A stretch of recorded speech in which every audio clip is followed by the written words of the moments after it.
بسم اللہ الرحمن الرحیم۔ السلام علیکم۔ اپنی نئی نویلی سانولی رنگت کی بیوی کو دیکھ کر اس کا دل بجھ سا گیا۔ وہ دل کو موہ لینے والی بیوی چاہتا تھا، مگر اس کی دلہن میں تو کوئی کشش ہی نہیں تھی۔ اس کے اندر سرد جنگ کا سلسلہ جاری تھا، دماغ جیسے موف ہو رہا تھا۔ کتابوں کی ترتیب کے بعد عمران ثنا کی طرف پلٹا اور بولا، دیکھیں میں کتابی کیڑا ہوں، آپ کے لیے ایک کتاب کا انتخاب کیا ہے، تحفۃ العروس۔ یہ صنف نازک کے موضوع پر پہلی جامع اور دلکش کتاب ہے۔ امید ہے آپ اس سے بھرپور فائدہ اٹھائیں گی انشاءاللہ۔ ثنا جھکے اور دھیمے لہجے سے صرف جی بول پائی۔ ثنا جوان، جذبات، احساسات رکھنے والی لڑکی تھی۔ اس کے رویے کو سمجھ گئی اور لباس تبدیل کرنے کے لیے کونے میں پڑے سوٹ کیس کا رخ کیا اور سفید کاٹن کا سادہ سا شلوار قمیض نکالا اور دعا پڑھتے ہوئے وہ واش روم کے اندر تھی اور پھر دیوار کے ساتھ لگ کر اپنے بے قابو آنسوؤں کو نہ روک پائی۔ خوب آنسو بہا کر شاور لیا اور باہر نکلنے سے پہلے چاروں طرف دوپٹہ لپیٹ کر ماتھے پر ہلکا سا گھونگھٹ نکال لیا۔ باہر آئی تو عمران عشاء کے لیے جا چکا تھا، تو اس نے بھی عافیت نماز میں ہی جانی اور پوری خشوع کے ساتھ نماز شروع کر لی اور اپنی نماز کو تسلی سے مکمل کیا۔ اپنے ہاتھوں کو اپنے رب کے سامنے عاجزی اور انکساری سے پھیلا دیا۔ اے میرے رب، میرے شوہر کے دل میں میرے لیے محبت اور الفت پیدا کر، مجھے ان کی نظروں میں پرکشش بنا دے، آمین۔ آنسو تمام بند توڑ کر لگاتار اس کے سوتی دوپٹے کو گیلا کیے جا رہے تھے۔ ایک دم آہٹ سن کر اس نے اپنے چہرے کو صاف کیا اور لپک کر بستر پر پڑی تحفۃ العروس کے اوراق الٹنا پلٹنا شروع کر دیے۔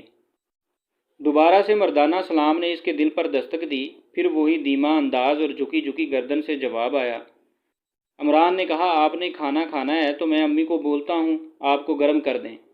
جی نہیں شکریہ، مجھے بھوک نہیں ہے، 2 دنوں سے سفر کی تھکاوٹ ہے اور آپ بھی لمبے سفر سے آئی ہیں، آرام کریں۔ ثنا کسی روبوٹ کی طرح اٹھی اور بستر کے ایک کونے میں لیٹ کر خود کو اپنے دوپٹے میں لپیٹا اور اذکار میں مشغول ہو گئی۔ ادھر دوسری طرف بھی یہی سلسلہ جاری تھا۔ نیند کے آثار دونوں طرف دور دور تک دکھائی نہیں دے رہے تھے، لیکن راہ فرار کا یہی ایک ذریعہ تھا۔ ثنا بار بار اس نکتہ کو سوچے جا رہی تھی کہ کیا میری نادرہ والی تصویر عمران کو نہیں دکھائی گئی، جبکہ ان کی امی جان نے ممانی سے خاص درخواست کر کے عمران کو دکھانے کے لیے لی تھی۔ پھر آخر کیا ہوا ہے جو ان کی آنکھوں میں میرے لیے کسی قسم کے جذبات نہیں ہیں؟ مجھے تو ان لوگوں نے تصویر دکھا دی پر اپنے بیٹے کو کیوں نہ دکھائی؟ میں تو رشتوں سے ترسی ہوئی ہوں۔ بچپن میں والدین کا انتقال، نہ کوئی بہن اور نہ کوئی بھائی، اور اب شوہر ملا ہے، وہ اتنا قریب ہو کے بھی کوسوں دور ہے۔ دل میں ٹھیس اٹھی اور آنکھوں نے کھل کر برسنا شروع کر دیا۔ دل شدت غم سے نڈال تھا۔ اگر وہ اس رشتے سے خوش نہیں ہیں تو میں کبھی ان کو مجبور نہیں کروں گی۔ ہاں، اپنے حقوق ضرور پورے کروں گی جو کہ میری تربیت کا حصہ ہیں۔ رات کے 2 بج رہے تھے۔ ثنا چپکے سے دھیمی چال سے کمرے سے نکل کر واش روم میں گئی، اچھی طرح سے وضو کیا، چہرے پر ٹھنڈے پانی کے چھینٹے مارے اور واپس خاموشی سے کونے میں پڑے جائے نماز پر کھڑی ہو گئی۔ نوافل میں طویل قیام کے بعد اپنے ہاتھ اپنے رب کے سامنے پھیلا دیے، پھر وہی برسات کا سلسلہ اور سینے میں تڑپ۔ کنٹرول کرنے کی کوشش کی لیکن بے سود۔ اپنی پیشانی کو دوبارہ سجدہ ریز کر دیا اور خوب گڑ گڑائی، میرے مالک میری اس آزمائش کو آسان کر، بے شک تو ہی مشکل کشا ہے۔ طویل دعاؤں کے بعد دل میں اطمینان محسوس ہونے لگا۔ اتنے میں فجر کی اذان سنائی دی۔ عمران تو نہ جانے رات کے کس پہر نیند کی گہری وادی میں اتر چکا تھا۔ اب ثنا اس شش و پنج میں تھی کہ عمران کو اٹھاؤں یا نہ اٹھاؤں۔ سوچ بچار کے بعد ثنا نے عمران کے پاؤں کو ہلکا سا جھنجھوڑا، لیکن وہ گھوڑے بیچ کر سو رہا تھا۔ آخر تیسری کوشش پر ہڑبڑا کر اٹھ گیا۔ آنکھیں ملی تو دیکھا ثنا بولی، آپ کی فجر کی نماز نکل جائے گی۔ عمران دل ہی دل میں خوش ہوا، چلو محترمہ نماز کی تو پابند ہیں۔ فوراً اٹھ کھڑا ہوا، وضو کر کے مسجد کا رخ کیا۔ ثنا نے فجر ادا کی اور تلاوت کلام پاک شروع کر دی۔ ثنا کی تلاوت نے عمران کو دروازے کے باہر کھڑے ہو کر سننے پر مجبور کر دیا۔ اتنی خوبصورت آواز اور شیریں لہجہ اس نے آج تک نہ سنا۔ وہ دل ہی دل میں داد دے گیا۔ عمران کمرے میں داخل ہوا۔ بابا نے آواز لگائی، جی بابا جان فرمائیے۔ وہ بیٹا مجھے لگتا ہے ہمیں تو کل اتوار کا ولیمہ ملتوی کرنا پڑے گا۔ سب خیریت ہے نا بابا جان؟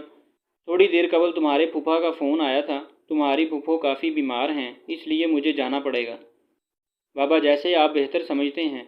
امی کی آواز آئی، باجی نصرت کے ساتھ میرا بہت اچھا وقت گزرا ہے، زندگی موت کا کوئی بھروسہ نہیں، لہٰذا میرا جانا بھی بنتا ہے۔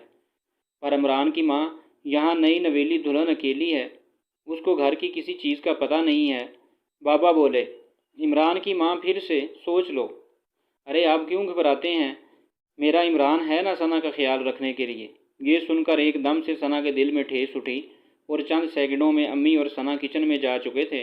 بابا بولے، ہماری غیر موجودگی میں تم نے بہو کا خاص خیال رکھنا ہے، اس بچی نے یتیمی کی زندگی گزاری ہے۔ بابا آپ گھبرائیں نہیں، میں آپ کو شکایت کا موقع نہیں دوں گا۔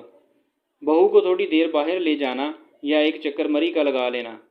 سوچوں میں گم عمران فوراً جی ہی بول پایا، اچھا بیٹا ہم ابھی ناشتے کے بعد نکلیں گے۔ عمران دوبارہ سونے کے لیے پر تولنے لگا، جبکہ ثنا امی کے ساتھ خوش گپیوں میں مصروف ہو گئی اور ساتھ ساتھ ہر چیز کا جائزہ بھی لینے لگی۔ ماموں کے گھر کتنی غربت تھی اور یہاں ہر چیز کتنی نفیس ہے، کاش ان چیزوں کا مالک بھی میرا ہو جائے، میں تو عمران کے ساتھ اکیلی رہ جاؤں گی اور انہیں تو میرے میں کوئی دلچسپی ہی نہیں ہے۔ عمران نے 5 منٹ بعد روکتے ہوئے پوچھا، یہ کیا ہو رہا ہے؟ جی وہ میں کپڑے دھو رہی ہوں۔ اچھا تو یہ مشین کس خوشی میں پڑی ہے؟ صرف گھر کی خوبصورتی کے لیے؟ آپ کو پتہ ہے آپ کون ہیں؟ جی مجھے پتہ ہے، میں ثنا ہوں۔ عمران ہنسی چھپاتے ہوئے، ہوا کے جھونکے نے ماتھے پر آئے بالوں کو الجھا دیا اور صابن والے ہاتھوں سے ان کو پیچھے ہٹایا۔ عمران کی ہنسی چھوٹ گئی، یہ کیا حال بنایا ہوا ہے؟ شکل دیکھیں آئینے میں اپنی ذرا۔ ثنا نے چاروں طرف نظر دوڑائی لیکن آئینہ نظر نہ آیا۔ چھوڑیں آئینہ کو میں خود صاف کر دیتا ہوں۔ اور پھر پوچھا کہ آپ کو کھانا پکانا آتا ہے؟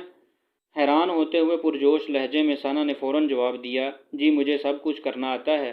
اچھا ماشاءاللہ، عمران بولا، پھر تو آپ مکانوں کی تعمیر کا کام بھی جانتی ہوں گی۔ بے ساختہ ثنا کی ہنسی چھوٹ گئی اور عمران نے بھی زور کا قہقہ لگایا، میں باہر سے ناشتہ لاتا ہوں۔ باہر سے ناشتہ نہ لائیں، میں نے تو پراٹھوں کے لیے مسالہ اور آٹا تیار کر رکھا ہے۔ آپ کچھ بھول رہی ہیں کہ آپ نئی نویلی دلہن ہیں اور ایسے کارنامے سر انجام نہیں دیتی بلکہ نخرے اٹھواتی ہیں۔ یہ سب میری تربیت کا اثر ہے اور ویسے بھی مجھے فارغ بیٹھنا پسند نہیں ہے، فارغ انسان تو شیطان کا گھر ہے۔ عمران بڑے انہماک سے اس کی باتیں سن رہا تھا۔ اچھا جیسے آپ کی خوشی۔ عمران نے بڑھ کر اس کو مضبوطی سے تھام لیا اور بولا، محترمہ آپ کے یہ شوق میرا کچومر نکال دیں گے۔ اگر کوئی ہڈی پسلی ٹوٹ جاتی تو بابا نے میری ہڈیاں بھی توڑ دینی تھی، لہٰذا ہوش کے ناخن لیں۔ ثنا یکدم سنبھلی اور شرمندگی سے بولی، کوشش کروں گی، آئندہ شکایت کا موقع نہیں دوں گی۔ جائیں جا کر کپڑے بدلیں، میں سب فارغ کرتا ہوں۔ کمرے میں آ کر لمبی سانس کھینچی، سوٹ کیس سے سادہ سا فیروزی سوٹ نکالا، شاور لیا اور سیدھی کچن میں پراٹھے بنانے لگی۔ باہر دیکھا تو عمران کپڑوں کو پھیلانے کی تگ و دو میں مصروف تھا۔ پراٹھے اور چائے میز پر سجائی اور دھیمے لہجے میں عمران کو پکارا۔ اندر آتے ہی عمران کی نظر ثنا کے گھٹاؤں جیسے کالے لمبے بالوں پر پڑی، جن سے پانی کی بوندیں موتیوں کی طرح ٹپک رہی تھیں۔ دل ہی دل میں بولا، سانولی تو ضرور ہے لیکن خوبیوں سے بھرپور ہے۔ دوبارہ عمران نے پکارا، آئیں جی ادھر بیٹھیں۔ کرسی کھینچ کر سامنے بیٹھ گئی، میری طرف دیکھیں، عمران نے نرمی سے مخاطب کیا۔ ثنا نے یکدم نظریں اٹھائیں اور پھر فوراً نیچے جھکا لی۔ آپ کو شکریہ کے لیے بلایا تھا۔ ظہر کے بعد ہم دامنے کو جائیں گے اور اس کے بعد عصر فیصل مسجد میں انشاءاللہ۔ آپ پہلے کبھی پنڈی آئی ہیں؟ جی کبھی نہیں۔ ظہر کی نماز کے بعد نو بیہتا جوڑا دامنے کو کی طرف روانہ تھا۔ عمران نے خاموشی توڑی، آپ بولتی بہت کم ہیں۔ جی میں بولتی ہوں بوقت ضرورت۔ اچھا مجھے 1 سے 100 تک کی گنتی سنائیں۔ جی ثنا نے سارا پہاڑا سنا دیا۔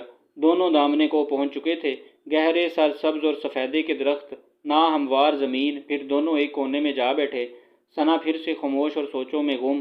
عمران نے سوال داغا، آپ کی تعلیم کتنی ہے اور شادی سے پہلے کیا مصروفیات تھی؟ پرائیویٹ BA کیا ہے، مدرسے میں قرآن اور گھر میں ٹیوشن پڑھاتی تھی۔ آپ کے والدین کو کیا ہوا تھا؟ میں 2 سال کی تھی تو ایکسیڈنٹ میں انتقال کر گئے اور پھر میرے ماموں نے میری کفالت کی ذمہ داری لے لی۔ بچپن سے آج تک غربت کے باوجود دونوں نے دین کو نہیں چھوڑا اور میری دینی تربیت کی ہے الحمدللہ۔ ثنا اپنا دن کھول رہی تھی، سنیں آپ کو میرا سانولا رنگ پسند نہیں ہے اور میں یہ کل ہی جان گئی تھی۔ ثنا کل رات تک نہیں تھا، لیکن تہجد کی نماز اور تلاوت قرآن نے آپ کو دنیا کی سب سے خوبصورت عورت بنا دیا ہے۔ مجھے فخر ہے کہ میری بیوی صحیح عقیدہ اور سنت سے لگاؤ رکھنے والی میری مضبوط نسل کو پروان چڑھائے گی انشاءاللہ۔ میں داد دیتا ہوں امی بابا کی پسند کو۔ ثنا آپ میری دلہن ہیں، آپ میری پاکیزہ با کردار اور با حیا دلہن ہیں۔ جس کی اعلیٰ تربیت نے میرے دل میں کامیابی کے جھنڈے گاڑ دیے ہیں۔